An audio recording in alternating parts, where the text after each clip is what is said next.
Iconic sports zone নামে যে উদ্বোধন হতে যাচ্ছে আমাদের এই উত্তরাঙ্গুনিয়াতে, সেখানে উপস্থিত আছেন আমাদের উপজেলার বিভিন্ন পর্যায়ের কর্মকর্তাবৃন্দ, উপস্থিত আছেন অত্র এলাকার ক্রীড়ামোদী ভাই বোন এবং অভিভাবক বৃন্দ, সবাইকে আসসালামু আলাইকুম।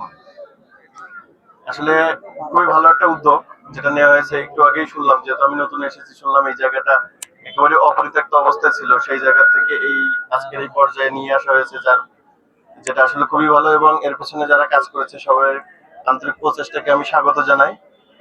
তো আমরা আমাদের জায়গা থেকে চাই আমাদের যুব সমাজ ক্রিয়ামুখী হোক, তারা কোনো অপশক্তির পেছনে না যাক।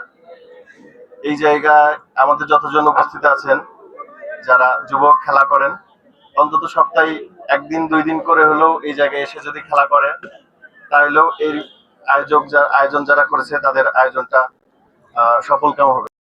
তো সর্বোপরি সবার করি এবং সবাই এই সে প্রত্যাশা ব্যক্ত করে শেষ করছি।